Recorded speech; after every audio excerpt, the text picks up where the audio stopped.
Bienvenue sur MEF Radio, place à l'interview. Alors bonjour à tous nos auditeurs, je suis Chloé et je suis dans le cadre du projet MEF Radio de la mission locale de Péronne. Nous sommes en compagnie du directeur adjoint, monsieur Christophe Chériot. Bonjour à vous. Bonjour.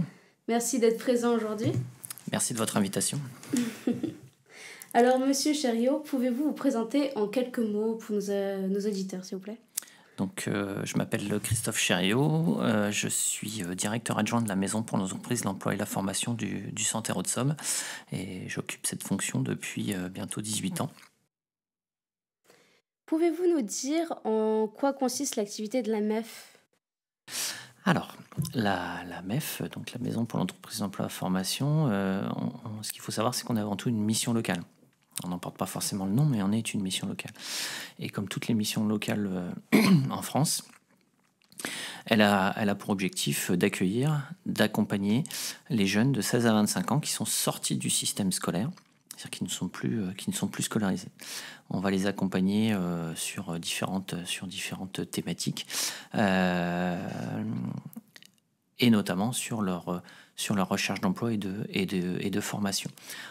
Les missions locales vont plus loin dans l'accompagnement des jeunes en travaillant sur différentes problématiques qui ont un lien indirect avec la recherche d'emploi. Donc on va travailler sur la mobilité, on va travailler sur la santé, on va travailler sur la citoyenneté. Toutes ces problématiques qui peuvent à un moment donné interférer avec l'accès et le retour à l'emploi de nos jeunes. Et combien de jeunes accueillez-vous par an ? Alors, on accueille... Alors, accueillir en nouveaux jeunes. En nouveaux jeunes, on accueille environ entre 600 et 700 jeunes nouveaux à l'année. Et on en accompagne entre 1300 et 1500 sur une année.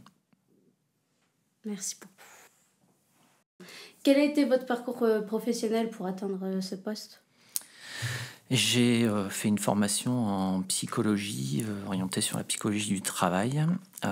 Et ensuite, j'ai eu différents postes de conseiller dans des structures d'accompagnement, notamment sur la formation.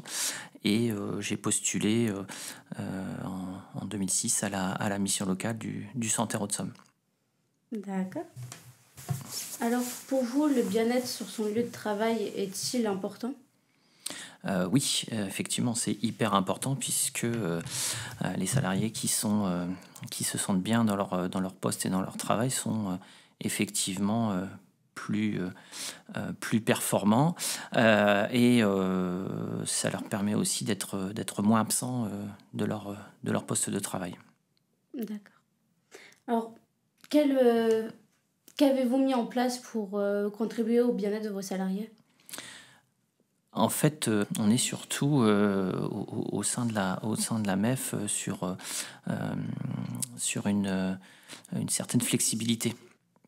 C'est-à-dire que les conseillers, alors ça vient aussi de leur parcours de formation, mais les conseillers sont plus ou moins autonomes dans la gestion de leur agenda, plus ou moins autonomes dans la gestion de leur mission. Et quand je parle de flexibilité aussi, ça veut dire aussi que lorsqu'ils ont besoin, par exemple, de s'absenter pour X raisons, il n'y a pas de frein sur leur absence tant que leur temps de travail au global est effectué, ils peuvent s'absenter pour X raisons. Merci. Quel a été l'impact sur votre entreprise par rapport au Covid ? C'est une question à laquelle je ne m'attendais pas. L'impact du Covid sur les salariés, ça a été une période, alors je dirais compliquée à vivre pour tout le monde de manière globale. Mais c'est vrai que les conseillers ont pu à un moment donné être perturbés du fait que les jeunes qu'ils avaient en suivi étaient entre guillemets lâchés dans la nature. Donc il y avait la partie personnelle liée au confinement, etc., auquel on a rajouté l'angoisse entre guillemets de savoir un petit peu ce que devenaient leurs jeunes. Donc c'est vrai que ça n'a pas été une situation très simple à vivre. On a essayé On a essayé de multiplier la communication vers les équipes et vers les conseillers pour les rassurer. Voilà,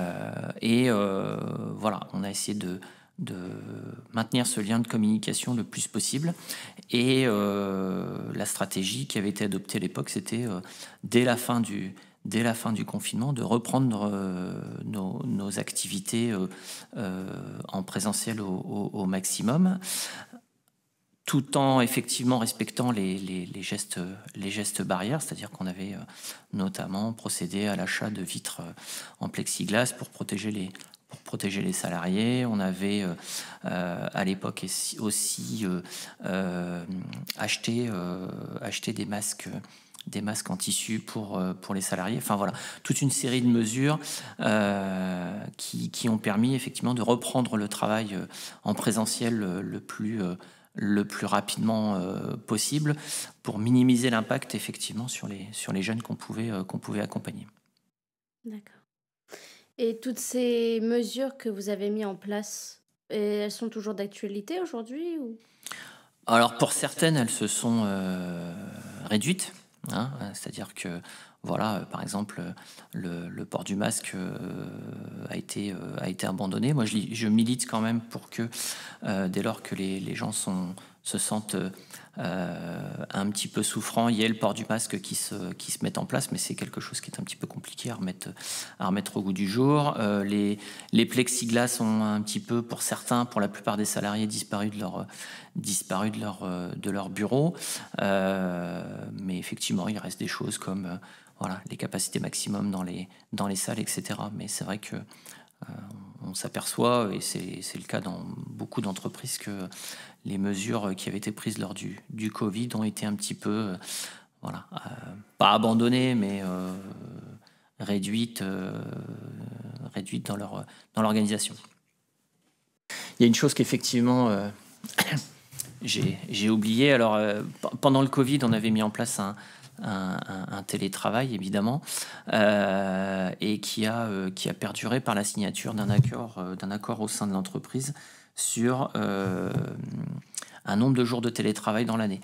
L'idée, c'était de permettre aux salariés de reprendre leur activité en présentiel, évidemment, parce que quand on accompagne des jeunes, le présentiel est quand même ce qu'il y a de mieux en termes d'accompagnement, mais aussi permettre aux salariés d'être voilà, une journée tous les 15 jours en télétravail, pour leur permettre aussi de vaquer à certaines occupations plus administratives. Également de permettre de faire de l'accompagnement un petit peu à distance des jeunes. Voilà, mais cet accord de télétravail, il perdure là depuis la fin du Covid. Et toutes ces mesures, du coup, ont continué à contribuer au bien-être de vos salariés ?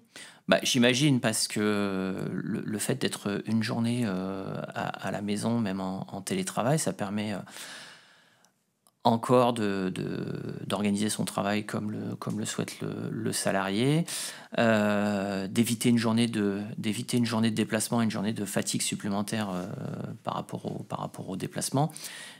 Et puis voilà, ça permet d'organiser son travail un petit peu comme on le souhaite. Pour moi, c'est effectivement un gage de bien-être au travail.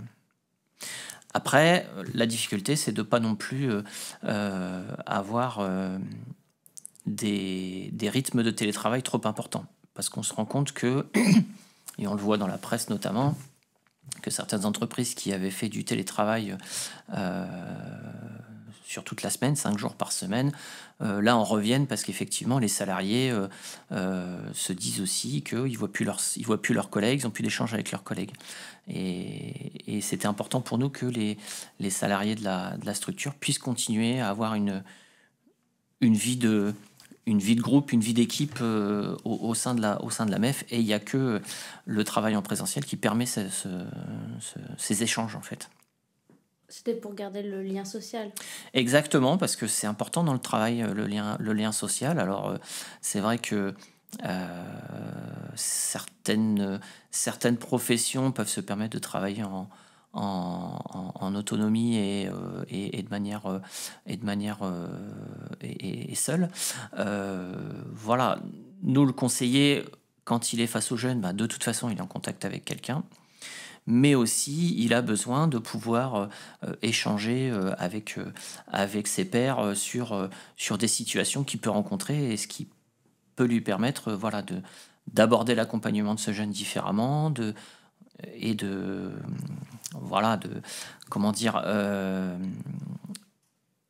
pouvoir échanger et puis se rendre compte qu'il est soit dans la bonne direction, soit dans la mauvaise direction par rapport à l'accompagnement de ces jeunes. Et du coup, pendant le Covid et le confinement, comment vos salariés ont fait pour accompagner ces jeunes? Pour la plupart, ils ont été effectivement appelés par téléphone, par exemple, puisque de toute façon, c'était une période où les possibilités de trouver du travail ou de trouver une formation était quand même relativement réduite puisque tout le monde était confiné. Donc l'idée c'était vraiment de maintenir le lien, que ce soit par téléphone, que ce soit par mail avec les jeunes. On a vu également le développement de la visio à cette époque. Mais bon, on se rend compte que les jeunes qu'on accompagne sont pas tous équipés pour leur permettre de faire des visios. Mais voilà, l'idée c'était de multiplier les possibilités de contact avec les jeunes justement pour ne pas les perdre. Et du coup, selon vous, comment vous évaluez le bien-être au sein de son lieu de travail? Alors déjà, le bien-être des salariés, c'est quand même une notion très subjective. On l'identifie notamment par la qualité, la richesse des contacts qui peuvent exister entre chaque salarié. On peut l'analyser aussi par rapport au comportement du salarié, c'est-à-dire un salarié qui modifie son comportement. Je prends l'exemple d'un conseiller qui est toujours joyeux et avenant, et si on se rend compte qu'effectivement un jour il est plutôt taciturne, on va quand même effectivement se poser des questions, de savoir un petit peu ce qui se passe. Mais voilà, c'est des éléments très très subjectifs en fait. C'est du ressenti par rapport au comportement habituel du salarié. Après, effectivement, il y a aussi l'arrêt de travail, qui peut être aussi une bonne indication sur l'état notamment psychologique des salariés. Voilà, il y a plusieurs items qui peuvent être regardés, mais pour la plupart on est sur des notions très très comme je le dis, subjectives. Merci beaucoup. Alors, merci de nous avoir accordé votre temps d'échange, votre temps tout simplement. Et du coup, à tous nos auditeurs, vous pourrez retrouver cette interview en podcast sur notre chaîne YouTube MEF Radio. Merci à tous. Merci, au revoir.